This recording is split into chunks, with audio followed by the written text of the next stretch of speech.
What's your implementation plan? The man said, and strategy important, implementation plan, I guess, important as well. But it was very clear. Great people focused around a common goal was the whole strategy. Even if the goal is not perfect, great people focused on a common goal is better than the perfect strategy and perfect implementation. Unfortunately, I'm sure that's true for Xerox, it's definitely true for Detroit. It is and can be true for the nation as well. Most of the world's technical innovation over the last 20 years came from here, as I said. And Tom Friedman puts it well in the book. I was asked earlier about what books I read, and the one technical book that I read and liked is The World is Flat by Tom Friedman. It's a great book.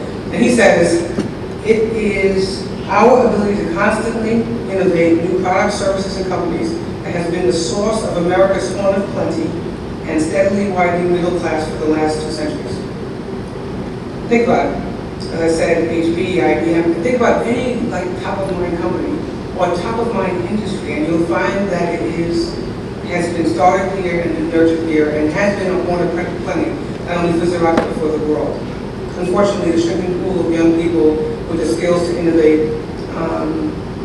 is putting that horn of plenty at risk. This is one problem that won't yield, unfortunately, to a quick fix. This is one of the reasons why we're making so little progress. Administrations run in 4 years, senators run in 6 years, Congress people in 2. And this is a multi-year problem that won't stand to a 2 or 6 or 4 year kind of measurement stick. It takes a lot longer to grow an engineer than it does to get elected. It takes a lot longer to grow an engineer than it does to build a road, etc., etc., etc. And scientists and technologists, same, mathematicians, the same. It's a long process. I'm not someone who actually is generally a pessimist. I'm a worrying optimist. I'm a worried, very panicky optimist. But this issue, I've been on it for a long time. Xerox has been on it for longer than I have been on it. This is one that I am afraid that if we don't act quickly, we will absolutely lose. Not because we can't start it in a couple of years, and it's because everybody else is catching up. And we will become the ultimate service nation.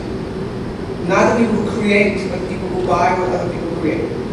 And if without some creation somewhere, our buying power will fall dramatically, which is what's happening in the nation. And so we wouldn't be able to afford anything that people create anyway.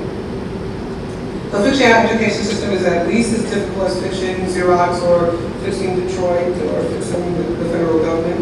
And as I said, people like the Business Roundtable, people like Committee for Economic Development, and a small army of companies around the world have been investing in this for years and years and years to very little avail. Interestingly enough, there's an initiative that the president started that I'll talk about in a minute called Change the Equation. It's part of his race for the top, of which I'm the chair, I guess. There's really not a chair, but I'm the chair of it. And we did a study to try to figure out, to get a baseline. So what's happening out there? Who's investing what? How much is being invested, and how effective are the programs that are out there that people are, that private industry is involved with? And we're not anywhere near done counting yet, and we're well over $100 million in private industry investment per year in education initiatives all over the country, and we have not even hit the surface. So I'm going to guess that private industry spends about $1 billion in education, helping education, particularly science, technology, engineering, and math. And if you look at the progress that we've made throughout the last 10 years, if we ran a business that invested $1 billion with as little progress, we would actually shut the business down. So something is not quite working well here. And I think that what this change the equation is about is trying to get to the root of that and trying to actually fix such that that $1 billion investment actually goes to having greater output, not just in having us all feel good that we've done something great for the downtown school here, or there, or in Rochester, or in Michigan, or wherever. So that's what we're working on.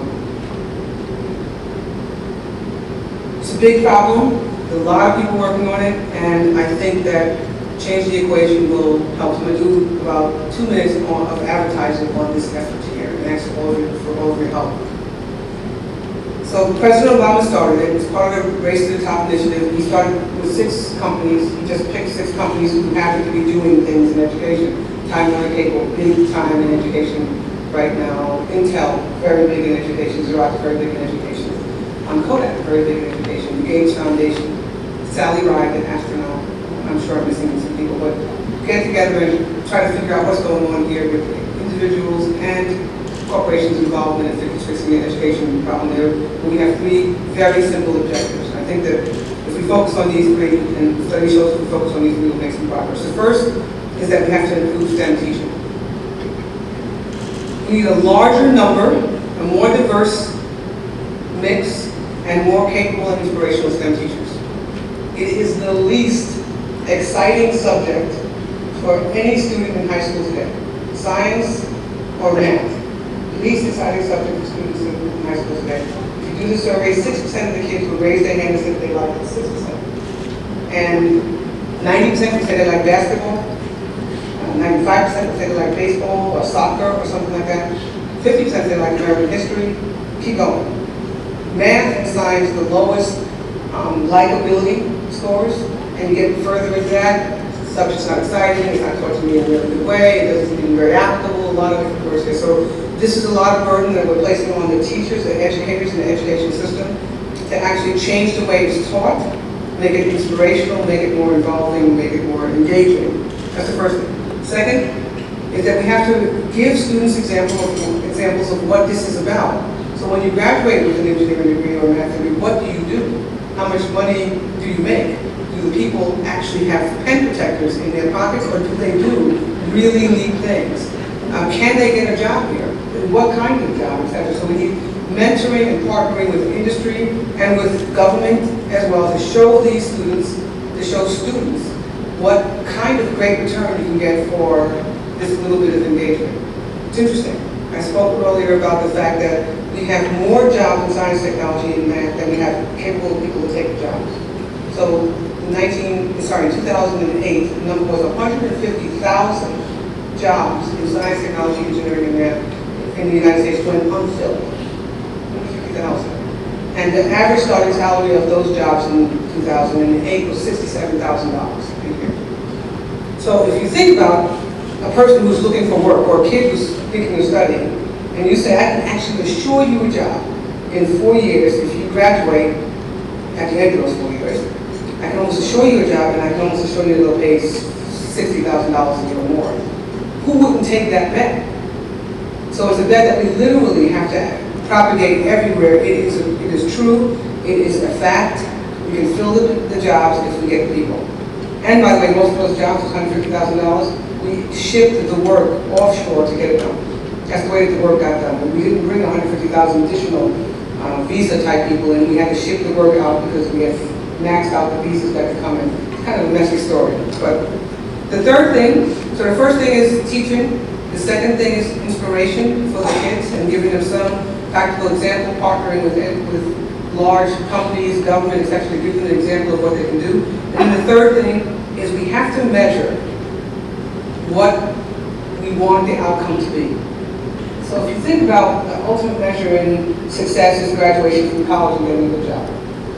Very few, like none, of the programs that we have is one, that I'll tell you about in a minute, actually invest a dollar and find out and track the kids to figure out whether those children graduated from high school, college, the high school they get, from college, and whether they got a degree in science, technology, engineering, math, and whether or not they're applying those skills.